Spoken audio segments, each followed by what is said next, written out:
To all gym bros.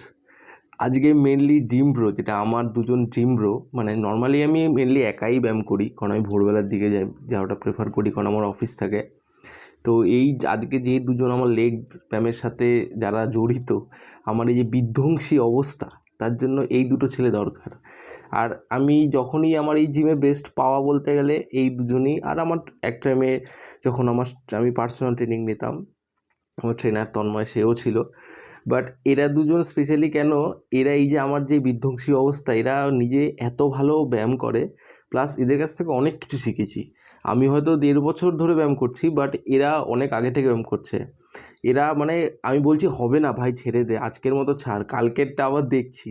But ওদের কথা, না না দাদা আজকেই করতে হবে, এখনই করতে হবে। এই যে পুশ লাইফে, যে কোনো শুধু জিম বলে ব্যাপার না, যে কোনো জায়গায় একটা যদি পুশ পাওয়া যায়, আমার কাজটা করতে অনেকটা সুবিধা হয়। বাট সবসময় তো সম্ভব না, কেউ তোমাকে ব্যাক সাপোর্ট দেবে না সবসময়, সব ক্ষেত্রে, সব জায়গাতে। তো যদি তুমি লাকি হও, যেমন আমি একটু লাকি বলতে পারি এই বিষয়ে, এই যে আমি হচ্ছে না, মানে এই টাইমটায় আমার প্রায় দম শেষ, বাট তাও এটা ফার্স্ট সেট, হ্যাঁ, এটা অলরেডি ফার্স্ট সেট, এটা 4 নম্বর সেট, এটা ড্রপ সেট চলছে। তো আমার বলছি ভাই দাদা আমাকে ছেড়ে দে, আমাকে আর ক্ষমা করে দে, আর হবে না। এই ছেলেটা হচ্ছে ঋষভ মোটা, মানে ও এমনি সেক্সি, বাট ও খুব মোটা ছিল। বাট ওকে তাও আমি ভালোবেসে ঋষভ মোটাই বলি, সব ভাই। এরপরে যেই ব্যায়ামগুলো শুরু হয়েছে, আরও 3-4টে রকম ব্যায়াম করেছি, আমার আর এনার্জি ছিল না যে ভিডিওগুলো শ্যুট করব। কিন্তু এটা দেখানোর উদ্দেশ্য একটাই, যে লাইফে পুশ যে কোনো সময় করা যায়, যে কোনো ক্ষেত্রে করা যায়। জাস্ট একটা কথা মাথায় রাখতে হবে, নিজের যেটুকু লিমিট সেটুকু পুশ করতে হবে।